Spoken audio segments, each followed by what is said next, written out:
Oh, it's the food photo guy again doing another video. Been working with my dough and talking to my sister in Mexico. She's got some dough on the go out there.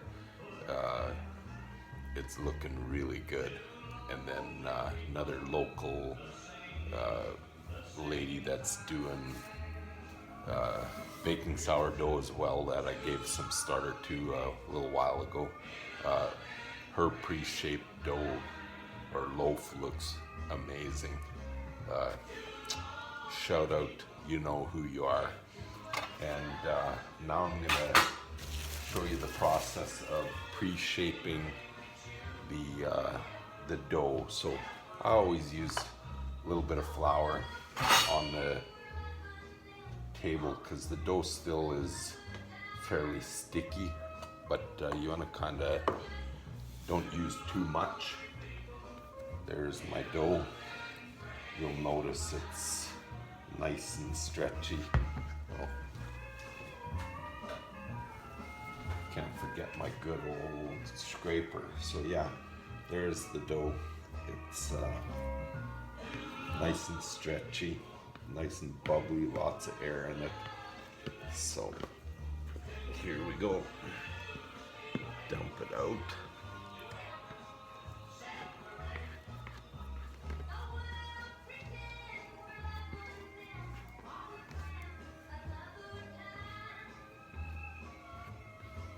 Oh, it smells amazing.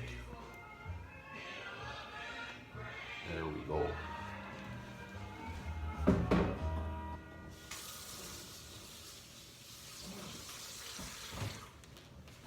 Again, you want to make sure that you wash your stuff. But yeah, there you go. There's the dough. And because it's so sticky, like if you just hit it now like this, it's, I don't know if you can see this there, but yeah, it's lots of air bubbles. And let's see if I can move this in without being too shaky. There is the dough.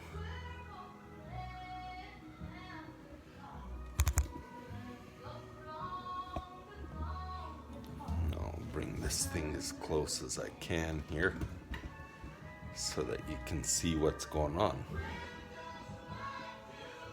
Yeah, so what I normally do is, like I said, the dough is very sticky, so what I do is I'll divide this,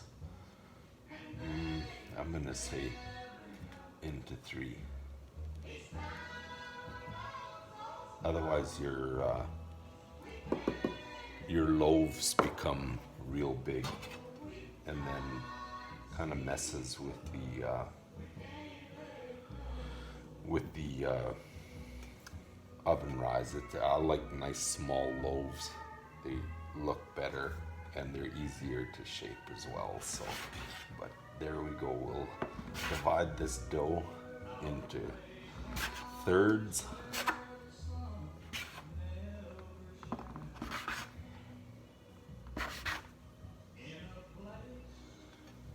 Okay. Move it over so it's out of the way. Very nice and airy. So then what I do with this one is I take it and I always I'll wet my hands a little bit just so it doesn't stick as much, but what I always do to it is I like to go like this, spread it out a little bit, and then if I would be adding jalapeno and cheddar or any kind of additives to it, this is when I would be putting those things in. But yeah, so I go like this and then I throw it over itself and again over itself, and then I kind of just push it like this and there. then, I don't know if you can see that, but there's a pile of air bubbles in it right now, right here. Then I'll take a little bit of flour on top because it gets really sticky, so I'll put the flour around it, and then I kind of work it like this. And then I use my scraper to give us the nice pre-shaped ball.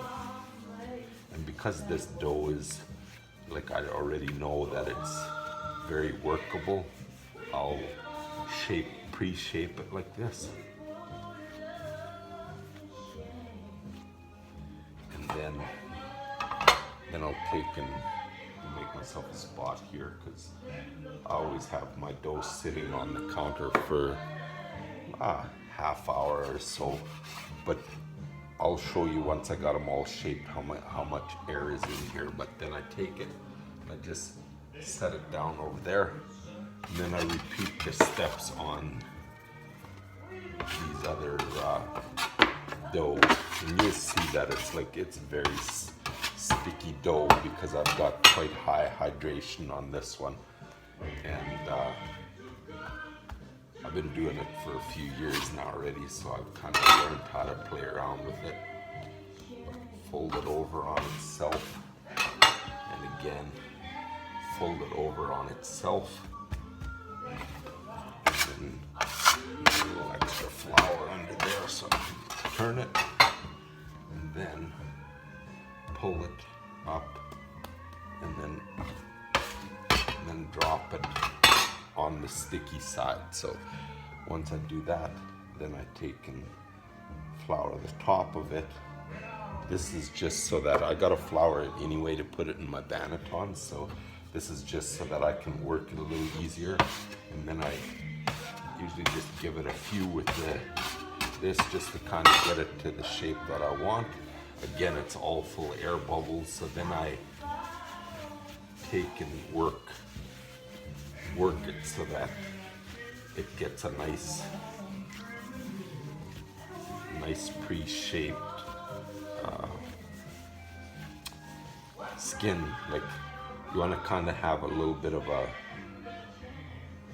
skin on top of it like this. And again, this is just the pre-shape, so I'll roughly have it where I want it. It's got bubbles on top. Take it again, move it over here out of the way, and round number 3 here. These are nice. Oh, there's lots of bubbles in here. It's amazing. It's unreal the amount of bubbles that are in there. Not sure where my crazy light is coming from. That's kind of messing it, but you'll see right here a nice bunch of bubbles in here. The whole thing is just filled, which is what you want. And you stretch it out, fold it over, kind of tap it down a little, and then take the opposite side, push it over itself on top like that. Got enough flour here now. Then I fold it over like this. And one more time so that it's sitting like so. And then I'll put some flour on top. And again, just kind of rough it up a little bit so that you push it under with your, and then take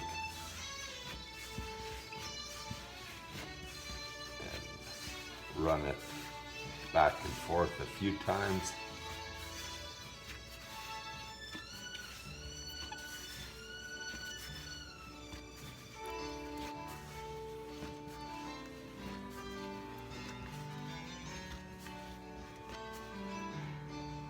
There, another beautifully shaped dough, pre-shaped. And then I'll put it over here. And then what I always do with it is, because I'm putting a cloth over it, I'll give it a little bit of flour. Again, I gotta flour it up anyway in order to put it in the bannetons.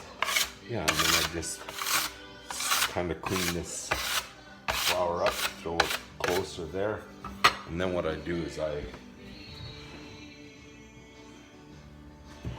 take a fresh, clean tea towel or dish cloth like this, cover it up, and then I let it sit there for half an hour, 3/4 of an hour, depending what I have going. So yeah, there it is. Hope you enjoyed the video. Till next time, cheers from the food photo guy.